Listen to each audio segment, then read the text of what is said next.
Hello, everyone. Let me see if everything's turned on here. Let's check the cameras and the microphone. Which one am I? Audio. Okay. Hopefully, you can hear me on this little thing right here. It's actually pretty good. It's got this noise filtering thing on it. You know. Hopefully, you can't hear the fan and air conditioning running in the background because it's kind of warm here, and I kind of need that right now. So I hope you had a good weekend. First thing is, I do want to say that it's been a horrible weekend in America again.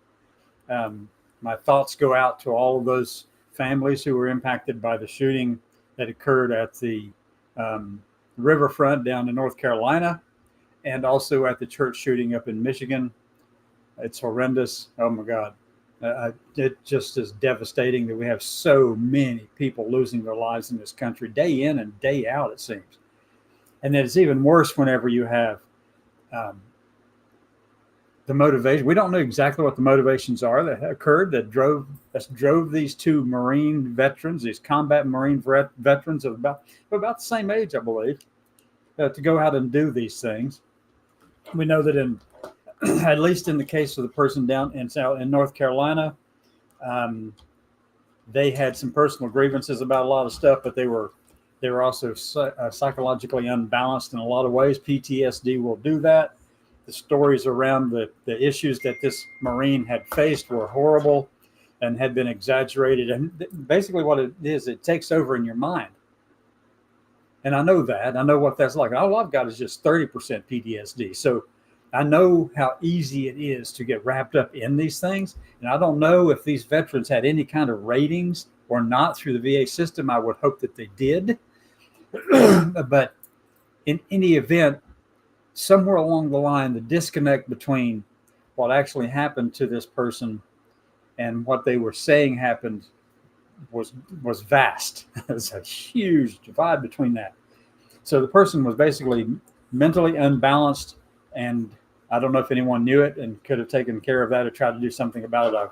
You would think that someone in there would have seen the signs of all this. This is the North Carolina event, and the shooting up in Michigan were by Marine veterans, combat veterans, about 40 years of age, and it's horrendous, horrendous. So just for a second, I want to go and just acknowledge the fact that we had some people who lost their lives, family who lost their loved ones at the church and at the riverfront bar or the riverfront club down in North Carolina. So just for a second, let's pause and acknowledge them.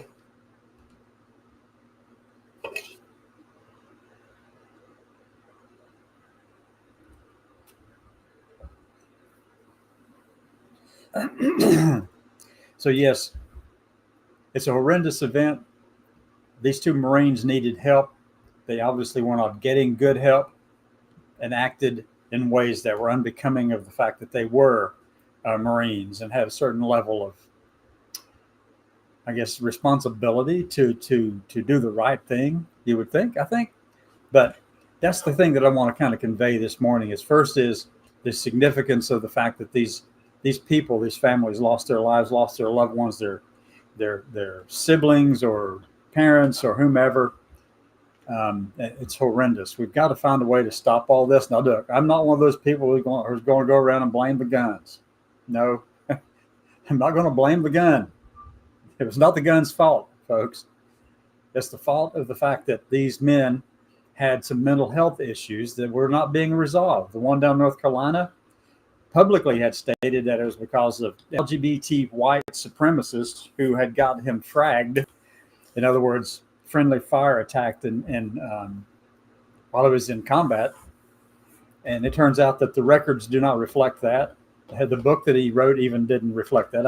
I've read and perused through some of it. Other sources have done the same thing. So I've got the book downloaded onto my Amazon Kindle. I searched for certain words in there like LGBT, gay, trans, all kinds of stuff like that, white supremacy. They're not in the book. So basically what it is his mind got the better of him. His mental health issues with PTSD got the better of him. He did have combat wounds. He was wounded in combat. The one down in North Carolina was, and it's horrendous that he was. And I'm sad for him and his family because obviously that is a huge thing for them. But the people who lost their lives, oh my God, I'm just so distraught over that because we have to find a way to address these issues before it becomes a serious problem in society. Now, look, it's a difficult thing to do.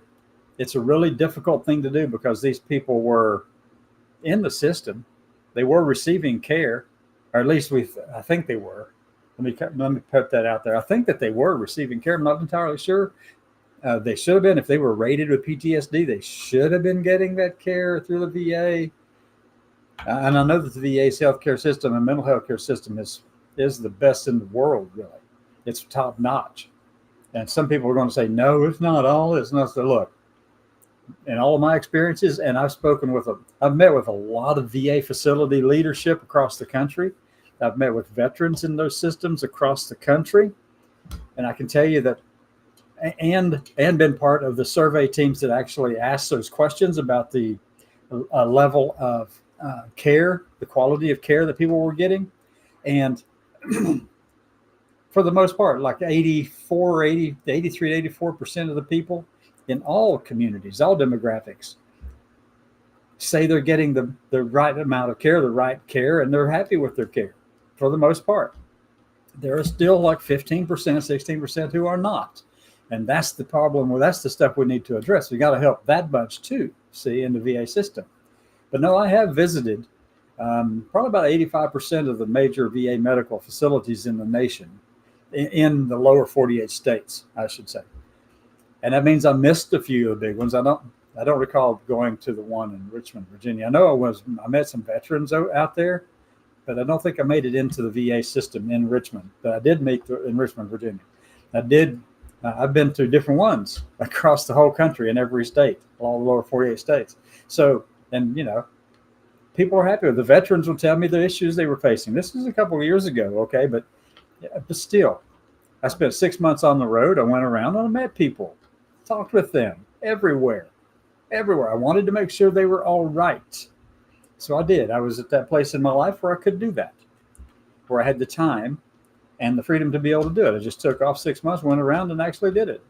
And it was good. Met a lot of great people out there. All Americans, every one of them. People who believe in their country and are really concerned about things that would occur to other Americans in this country. They don't hold ill will to a bunch of people simply because one group hates the other group. They're not going to go shoot up a church or shoot up or kill a person like Charlie Kirk. They may disagree with them, and they may vocalize the fact that they're really angry at them. But the people I know, they respect life. They respect the Constitution of this country. They respect who we are and the ideals that represent this nation. It is difficult for a lot of people to grasp that, though. And here I am. I'm a trans person stuck up in a holler called Mudlick Road. Okay, I'm in Eastern Kentucky. I'm calling myself one of those trans terrorists, but it's very much satire. And the reason for that is because I think it's ludicrous to be called a terrorist. It's ludicrous to be labeled as being somebody who needs to be institutionalized or locked away simply because less than 20 out of 1.5 million are causing all the problems. What are you going to do there, Nancy Mason, Ronnie Jackson? Are you going to go ahead and go, let's see, you're going to try to round them? I know this is American for those two. It's not good exactly. Whatever. But here they are. I'm going to present this as an idea that here we have Ronnie Jackson, Nancy Mace, who have recently called for the institutionalization of trans people because they're such a big threat. When you only have 2 or 3, 20, let's say 20 at the most, out of a population of 1.5 million. And yeah, they're bad apples. Yes, they're bad. They're stinking up the whole lot. They get labeled and they get tagged as being a representative of the whole community and they called the terrorists. And they were bad. They were doing the wrong things, folks. Yes, they were. They did it wrong. They need to be dealt with quickly and swiftly and judiciously with due process. But what's Ronnie and Nancy going to do now?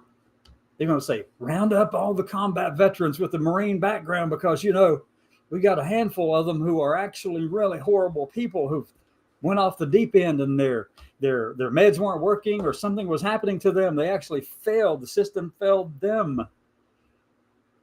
So what are you going to do there, Admiral Jackson?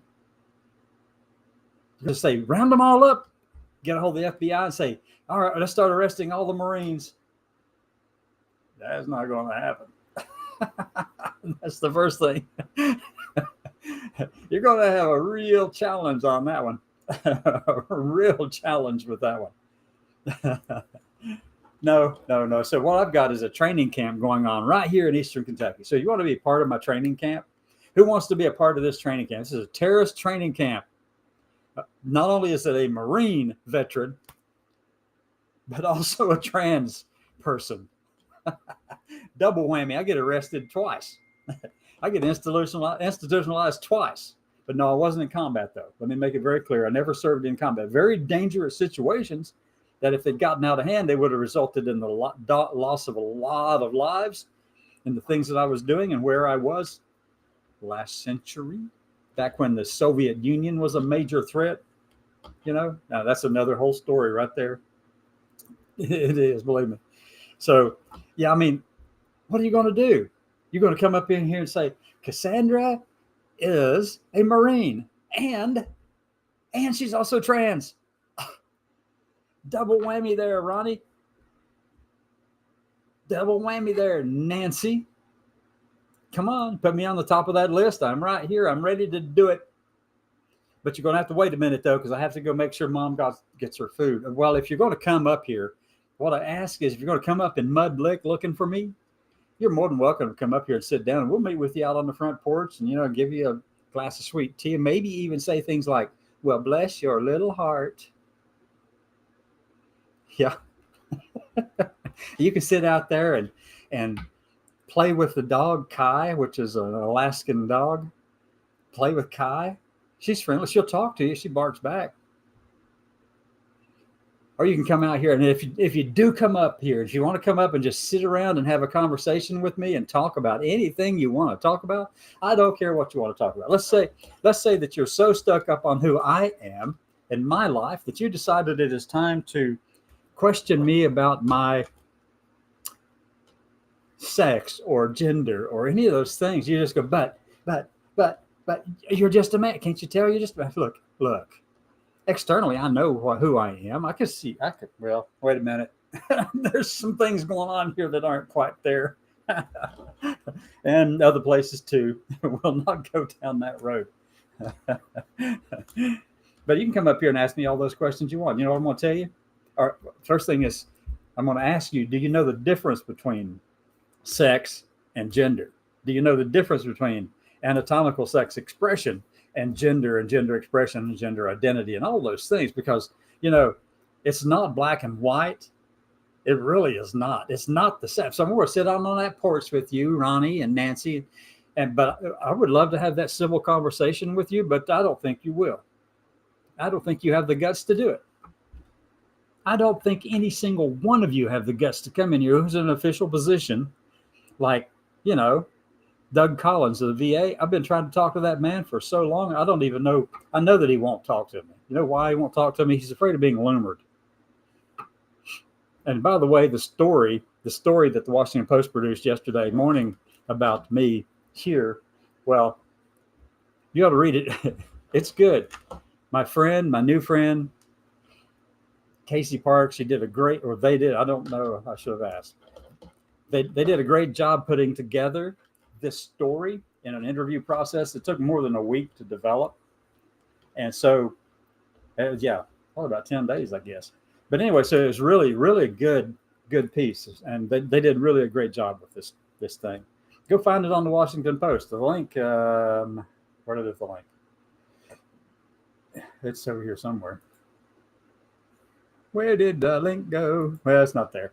Anyway, you can find it. Go to Washington Post, look it up, or I can share it with you over here somewhere. Let me just put it here. I'm going to copy this thing up. Copy and put it over here into chat. Where's my chat box? Chat. Well, I know there's a chat box in here somewhere. Chat. There it is. Oh, cool. So I don't even know where it will show up over here, but it's going to show up. All right, paste, show. Can't post messages to some channels. Okay. So where's it going to go? Oh, it went to YouTube. You can go to the YouTube channel, find the link for it over there. Hopefully, it's not a paywall for you, but it doesn't cost much to get it. But if I do have a couple of those guest subscriptions I can give out, but who knows? Whatever. Go check the story out. It's there, and it's really, really well done. They did a great job with this. So Casey, a big shout out to you. So anyway, so I'm looking forward. I would love to have out here on the front porch. This is hillbilly country, JD Vance. I started to say your birth name, but I decided against it. I have respect for you. You don't have respect for me? Oh, okay. Well, that's on you, not on me. I don't care about that. You do whatever you want. I'm going to be just like Eleanor Roosevelt. Yeah, people will talk. So what? I'm going to give them a lot to talk about. That was her way of approaching everything. I'm taking the same road, folks, doing the same darn thing. So anyway, yeah, I'd look forward to having Doug Collins out here or JD Vance. You can come back and visit family because we're related distantly. Come back here and check it out. I'd love to sit with you out on the front porch out here. The only thing here, you've got a mountain that's 100 feet in front of the house, and you got another mountain that's 100 feet behind the house, and a road that's got all kinds of twists and turns on a one-lane little road. It's paved, but it's mountainous. Waiting for the fall foliage to change colors coming down the mountain because that's going to be beautiful, stunningly beautiful thing to see. But yeah, come and talk. I mean, I'd love to sit down with Admiral Jackson and Nancy Mace and any one of the Matt Walsh too. Come on, Matt, let's have a conversation. But you won't. You know why you won't? You don't have the kahunas to do it because you're afraid of being lumered or Chaya Rychek with Libs of TikTok, or you're afraid of those people, or Chase Spears over there is active duty Dr. Major in I think it's the Army, maybe, I think, who actually rats out anybody who has, support for or anything to say that they actually acknowledge the existence of LGBT people. If you've got a pride flag out there, or you have a sticker on there that says safe space in your office area, and it shows up in an image of you online, Chase and his team of rats will go digging for it. And if they find it, they report it to Pete Hegseth. And Pete will go, oh, just like he did with a friend of mine. Pronouns updated. She, her, fired. And that's the lowest bunch of crap I've ever heard. I mean, Pete, come on. Come on down to the hills. No, this is not like Deliverance down here. Well, I am in Hatfield McCoy Feud country. There's a pig farm about 7 miles from here. A lot of squilling going on there. But anyway, you can come on down. You can come on down. Come out of your ivory towers up there. And I do have something to say about what Pete Hegseth and the president are going to be doing with all the admirals and generals in this big meeting down at Quantico. Oh my God, has anybody ever heard of anything like that ever happening? Where the Secretary of Defense War calls together all of the senior leaders in the military from around the world, spends an enormous amount of money to bring them all into the Pentagon for a pep rally. And that's what I think it is. It's supposed to be a pep rally. Pete was supposed to get up there and talk, but I think kind of President Trump kind of one-upped him. Now it won't be just a pep talk. It's going to be, look what I did. Look what I did. Pat me on the back. I want you to just say that over and over and over and over and over again, because you know all the good things that I did, everything I've done. I mean, come on. Don't y'all know that? We bombed the crap out of Iran over there, and I want y'all just to get all on board and happy about all those kind of things that we have done, that I have done for you. And I know more about fighting wars than you will ever do, talking to the admirals and generals. And I'm like, really? Really? Here you are, somebody who got kicked out because you refused to follow an order. And you're going to tell somebody, and you got one of you didn't even come in because you had bone spurs. But you're going to tell these admirals and generals that you know more about war fighting than they do? You are full of, I don't know, there's bat guano in a big cave just south of here. Maybe even a swimming pool of bat guana in there, okay? So what is it really about? Well, this is the thing. I sincerely hope that these admirals and generals and these senior enlisted staff know that if they're asked to do something that is against the law, they will not do it. If they're given an order that is blatantly wrong, ethically, morally, constitutionally, they stand up and say no. And if it is turned into something like that, I hope they resign en masse. The entire bunch. Why compromise yourselves to this man who has no integrity? None. If you don't know, he has never had it. He has no morality at all. I'm talking about Trump. Hegseth, I don't know too much about in that regard, but I do know that he follows this person over here out in the Midwest called Doug Wilson, who doesn't think women ought to be in the military. And I can only see that this is kind of like this whole big meeting down here at Quantico. Well, it's kind of up and over from here. And this is all I can see. Pete and the president want to be able to look these people in the faces and measure them for their coffins.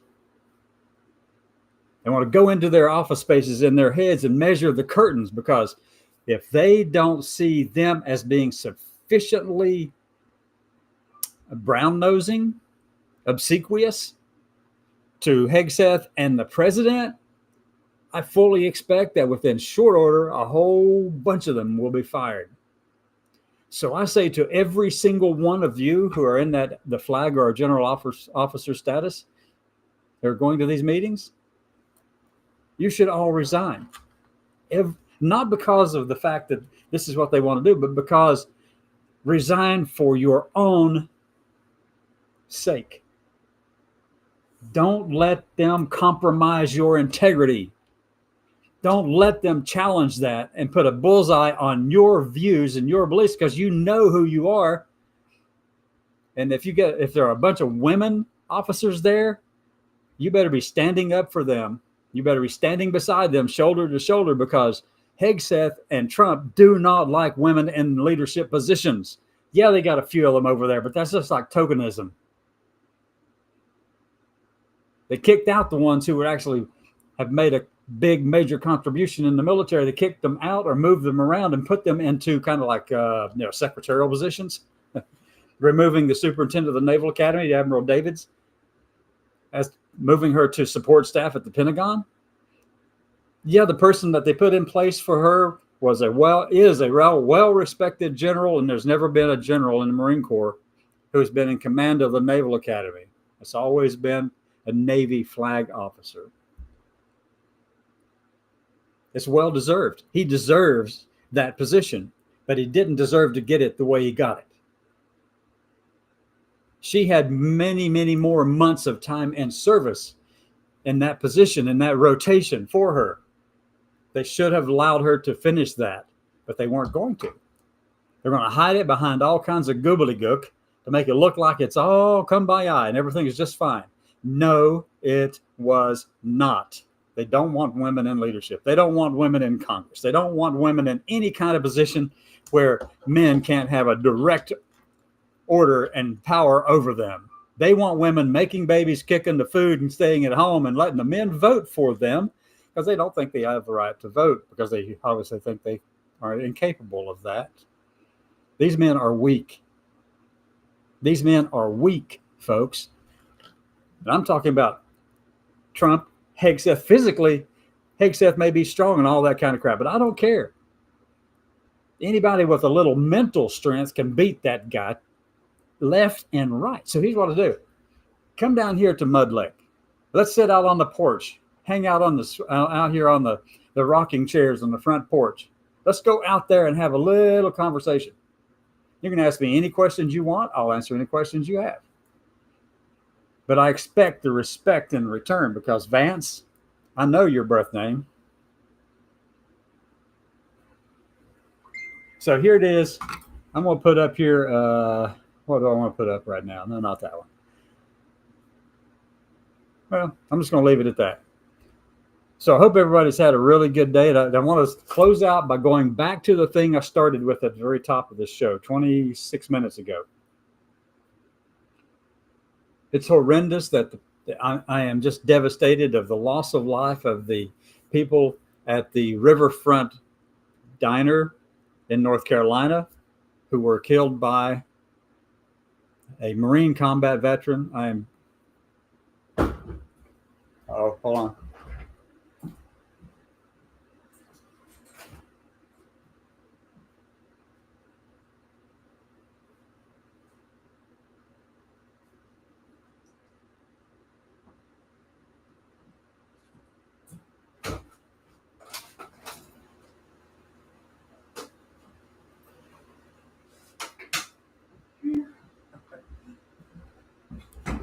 Sorry about that.